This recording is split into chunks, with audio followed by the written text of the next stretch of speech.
प्राय तीन बातों को लेकर लड़ाई होती है: भूमि, धन और स्त्री। इस कथा से हम सबों को सीखना चाहिए और धर्म पर चलनी चाहिए। इस कथा को अंत तक सुने। महाराज धृतराष्ट्र अपने मंत्री संजय से कहते हैं, हे संजय, धर्म भूमि कुरुक्षेत्र में इकट्ठे हुए युद्ध की इच्छा वाले मेरे और पांडवों के पुत्रों ने भी क्या क्या किया। कुरुक्षेत्र में देवताओं ने यज्ञ किया था। राजा कुरु ने भी यहाँ तपस्या की थी। यज्ञ धर्म कार्य होने से तथा राजा कुरु की तपस्या भूमि होने से इसको धर्म भूमि कुरुक्षेत्र कहा गया है।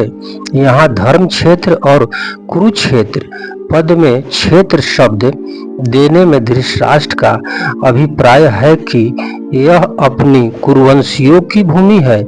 यह केवल लड़ाई की भूमि ही नहीं है, प्रस्तुत तीर्थ भूमि भी है, जिसमें प्राणी जीते जी पवित्र कर्म करके अपना कल्याण कर सके। इस तरह लौकिक और परलौकिक सब तरह का लाभ हो जाए, ऐसा विचार करके एवं श्रेष्ठ पुरुषों की संपत्ति लेकर ही युद्ध के लिए यहाँ भूमि चुनी गई है। संसार में प्राय तीन बातों को लेकर लड़ाई होती है: भूमि, धन और स्त्री। इन तीनों में भी राजाओं का आपस में लड़ना मुख्य जमीन को लेकर होता है। यहाँ कुरुक्षेत्र पद देने का तात्पर्य भी जमीन को लेकर लड़ने में है। कुरुवंश में धृतराष्ट्र और पांडवों के पुत्र सब एक हो जाते। कुरुवंशी होने से दोनों का कुरुक्षेत्र में अर्थात राजा कुरु की जमीन पर समान हक है। इसलिए कौरवों द्वारा पांडवों को उनमें जमीन न देने के कारण दोनों जमीन के लिए लड़ाई करने आए हैं। यद्यपि अपनी भूमि होने के कारण दोनों के लिए कुरुक्षेत्र पद देना संयुक्त न्याय संगत है, तथापि हमारी संतान वैदिक संस्कृति ऐसी विलक्षण है कि कोई भी कार्य करना हो तो वह धर्म को सामने रख कर ही होता है। युद्ध जैसे कार्य भी धर्म भूमि तीर्थ भूमि में ही करते हैं, जिससे युद्ध में मरने वाले का उद्धार हो जाए, कल्याण हो जाए। अतः यह कुरुक्षेत्र के साथ धर्म क्षेत्र पद आया है।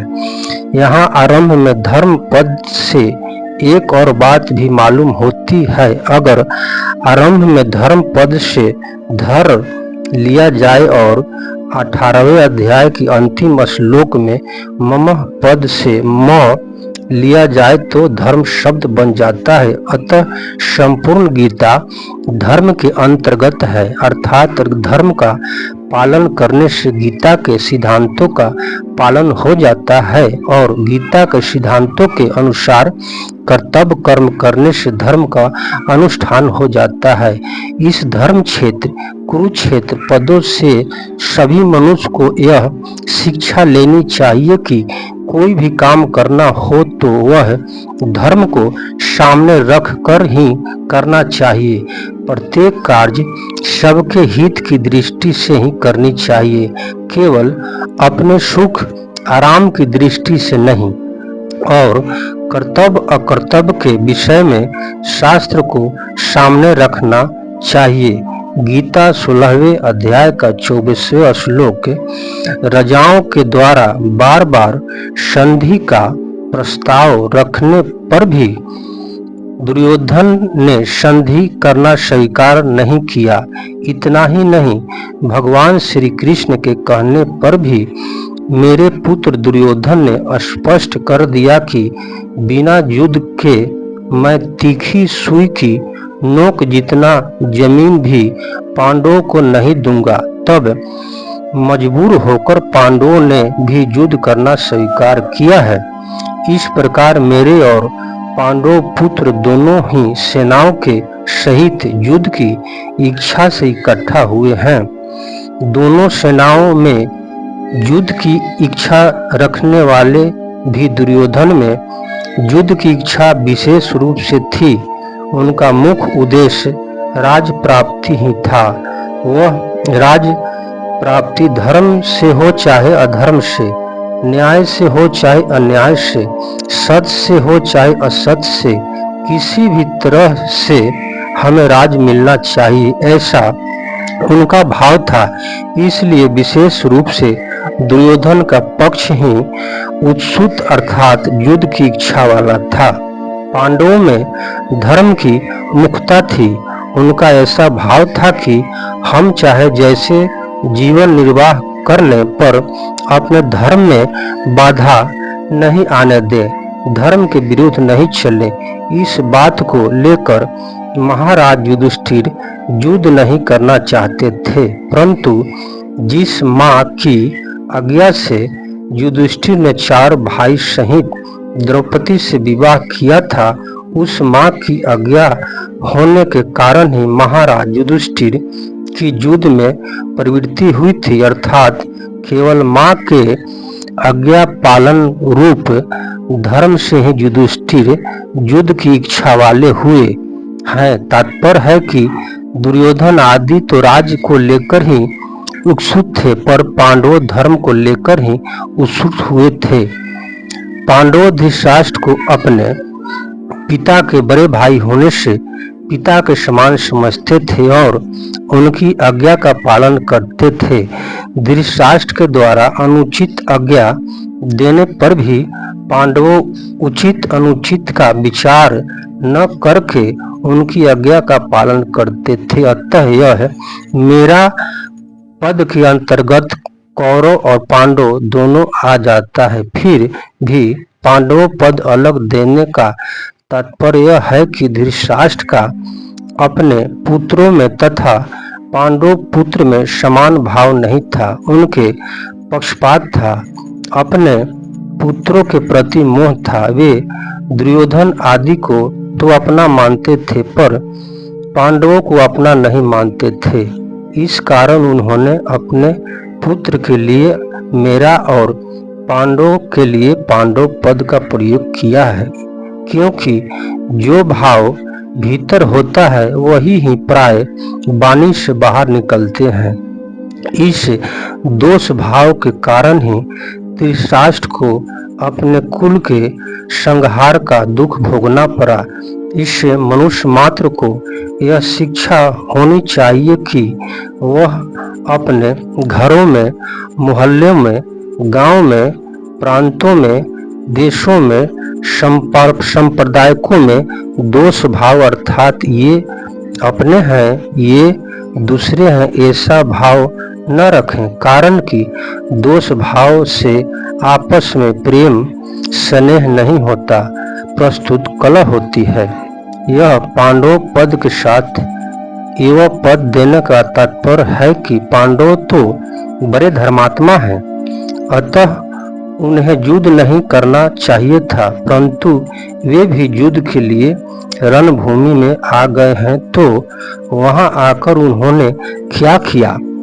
मेरा और पांडव इनमें से पहले मेरा पद का उत्तर संजय आगे के दूसरे श्लोक से 13वें श्लोक तक देंगे कि आपके पुत्र दुर्योधन ने पांडवों की सेना को देखकर द्रोणाचार्य के मन में पांडवों के प्रति दोष पैदा करने के लिए उनके पास जाकर पांडवों के मुख सेनापतियों के नाम लिया। इसके बाद दुर्योधन ने अपनी सेना के मुख योद्धाओं का नाम लेकर उनके रण कौशल आदि की प्रशंसा की। दुर्योधन को प्रसन्न करने के लिए भीष्म जी ने जोर से शंख बजाया। उनको सुनकर कौरव सेना में शंख आदि बाजे बज उठे। फिर 14वें श्लोक में 29वें श्लोक तक पांडवों पद का उत्तर देंगे कि रथ में बैठे हुए पांडवों पक्षीय भगवान श्री कृष्ण ने शंख बजाया। इसके बाद अर्जुन, भीम, युधिष्ठिर, नकुल, सहदेव आदि ने अपने अपने शंख बजाए, जिससे दुर्योधन की सेना का हृदय दहल गया। इसके बाद भी संजय पांडवों की बात करते करते 20वें श्लोक से श्री कृष्ण और अर्जुन के संवाद का प्रारंभ आरंभ कर देंगे। किम शब्दों के 3 अर्थ होते हैं, विकल्प, निंदा और प्रश्न। युद्ध हुआ कि नहीं, इस तरह का विकल्प तो यहाँ लिया नहीं जा सकता, क्योंकि 10 दिन तक युद्ध हो चुका है और भीष्म जी को रथ से गिरा देने के बाद संजय हस्तिनापुर आकर धृतराष्ट्र को वहां की घटना सुना रहे हैं। मेरे और पांडवों के पुत्रों ने क्या किया जो कि युद्ध कर बैठे, उनको युद्ध नहीं करना चाहिए, ऐसी निंदा या अपेक्षा भी यहाँ नहीं लिया जा सकता है, क्योंकि युद्ध तो चल रही थी और धृतराष्ट्र के भीतर भी अपोक्षपूर्वक पूछने का भाव ही नहीं था। यह किम शब्द का अर्थ प्रश्न लेना ठीक बैठता है। धृतराष्ट्र संजय से भिन्न भिन्न प्रकार की छोटी बड़ी सब घटनाओं को अनुक्रम से विस्तार पूर्वक ठीक ठीक जानने के लिए ही प्रश्न कर रहे हैं। प्रविष्ट भाव, मेरा पुत्र और पांडवों के पुत्र, इस मतभेद से ही राग दोष पैदा हुए, जिससे लड़ाई हुई, हलचल हुई। धृतराष्ट्र के भीतर पैदा हुए राग दोष का फल यह है कि 100 के 100 कौरव मारे गए, पर पांडव एक भी नहीं मारा गया। जैसे दही बिलोते हैं तो उनमें हलचल पैदा होती है, जिससे माखन निकलता है, ऐसा ही मेरा और पांडवों के भेद से पैदा हुई हलचल से अर्जुन के मन में कल्याण की अभिलाषा जागृत हुई, जिससे भागवत रूपी मक्खन निकला। तात्पर्य यह है कि धृतराष्ट्र के मन में होने वाली हलचल से लड़ाई पैदा हुई और अर्जुन के मन में होने वाली हलचल से गीता प्रकट हुई। तपस्वी महेश कुमार इस कथा को सुनने वाले माता पिता भाई बहन को श्रद्धा और स्नेह के साथ प्रणाम करता है।